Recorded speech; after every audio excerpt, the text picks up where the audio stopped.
Hello guys, good evening to you. नमस्ते, आदाब, सत श्री अकाल, हालेलुया। भाई मैं हूँ आपका दोस्त और आप देख रहे हैं यस टीवी।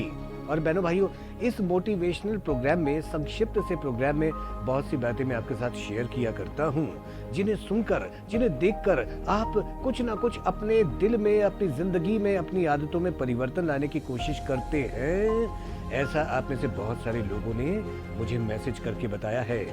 बहनों भाइयों, आज भी मैं आपको एक छोटी सी, एक बहुत ही सरल सी बात बताने जा रहा हूँ। अक्सर क्या होता है कि हम बैंकों की लाइन में जाते हैं और जो रेलवे की टिकट्स की लाइन में लगते हैं, बसों की लाइन में लगते हैं, तो क्या होता है कि जो बैंक में जैसे कि काउंटर्स होते हैं जहाँ पे पेंशन की लाइन लगी रहती है और बहुत सारी लंबी लंबी लाइनें लगी रहती हैं, तो वहाँ पर जो बैठ के काम करते हैं, कई बार वो काम करते करते इतने चिड़चिड़े हो जाते हैं कि हर कस्टमर के साथ में किसी ना किसी बात पे उलझ पड़ते हैं। दूसरी तरफ एज अ कस्टमर हम भी ऐसा ही करते हैं कि जब लाइन बहुत लंबी हो जाती है और हमारी लाइन में कोई दूसरा घुसने की कोशिश करता है या फिर पेंशनर्स घुसने की कोशिश करते हैं, तो हम उनके साथ में उलझ जाते हैं, उनके साथ मारपीट तक के लिए तैयार हो जाते हैं। दरअसल क्या है कि मैं मानता हूं कि काम की अधिकता, जो लोग बैंक में काम कर रहे हैं, जिन लोगों के ऊपर जिम्मेदारी है कि वो पेंशन बांटे, बहुत सारी चीजें बांटे, तो उनकी एक बहुत बड़ी जिम्मेदारी बनती है। और उस जिम्मेदारी की वजह से कई बार काम करते करते इतने ज्यादा स्ट्रेस में चले जाते हैं वो लोग कि आपके साथ में बात करते करते टेम्पर लूज कर जाते हैं। दरअसल एक सामान्य सी बात है। और दूसरी तरफ हम भी एज अ कस्टमर अपना काम धंधा छोड़ के जब बैंकों की लाइन में लगते हैं और खास तौर पे देखते हैं कि पेंशनर जो है वो जाकर बिना लाइन के भी वहां से पेंशन लेने की कोशिश करते हैं, तो हम उनसे ज्यादा उलझ पड़ते हैं। तो दोस्तों, बात ये है कि हम दोनों ही देखा जाए तो स्ट्रेस में होते हैं, लेकिन फिर भी कोशिश ये करनी चाहिए कि हम स्ट्रेस को छोड़ें और थोड़ा सा कोऑपरेट करें। अरे भाई, कोऑपरेट करने से ही बात बनती है।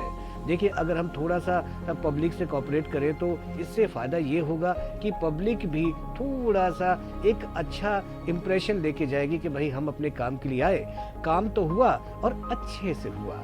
बहनों भाई, ये याद रखना बहुत ज़रूरी है।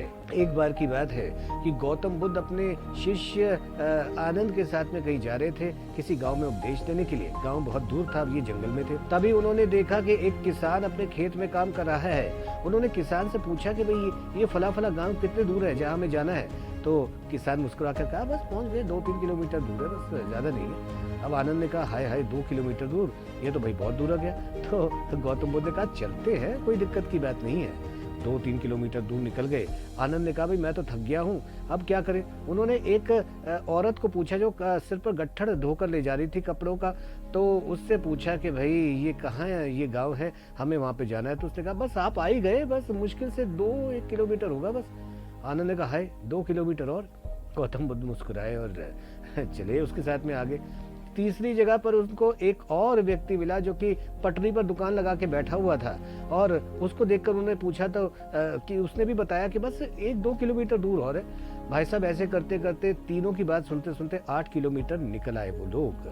तो इसके बाद तो भैया आनंद जो था उसने अपना सारा हथियार डाल दिया और बैठ गया वहीं पे। कह रहे, गौतम बुद्ध जी आपको जाना है, जाओ, मैं आज से आपका शिष्य नहीं हूँ, मेरे को आपके साथ नहीं जाना है। गौतम बुद्ध मुस्कुराए, उसने कहा कि देखो, ये जो 3 लोग थे ना, इन लोगों ने वास्तव में हमारी मदद की। अगर वो पहला किसान ये बोल देता ना कि भैया ऐसा है कि गाँव तो बहुत दूर है, बहुत ज़्यादा दूर है, 20-25 किलोमीटर दूर है। हालांकि मैं जानता था कि 20-25 किलोमीटर दूर है, मगर मैं चुप रहा। वो इसलिए क्योंकि ये 3 लोगों ने हमारी मदद की है, इन्होंने हमारा हौसला बढ़ाया, इस वजह से हम 8 किलोमीटर दूर चलकर आ गए हैं। तो आनंद को समझ में आया कि देखो, ये जो लोग हैं जो कह रहे बस पहुंच गए, बस पहुंच गए, बस पहुंच गए, ये हमारा हौसला बढ़ाते हैं। इसी तरह से बहनों भाइयों, जब हम किसी बैंक में जाते हैं या फिर किसी अस्पताल में जाते हैं, तो अस्पताल के जो कर्मचारी होते हैं उनके ऊपर इतना काम का स्ट्रेस रहता है। जो नर्सिस हैं, वार्ड बॉय, कंपाउंडर्स हैं, डॉक्टर्स हैं, जूनियर डॉक्टर्स हैं, इनके ऊपर इतना ज़्यादा प्रेशर होता है कि ये लोग सारा दिन भागते दौड़ते रहते हैं और अपना जो काम है उसको है ना प्रॉपरली अंजाम देने की कोशिश करते रहते हैं।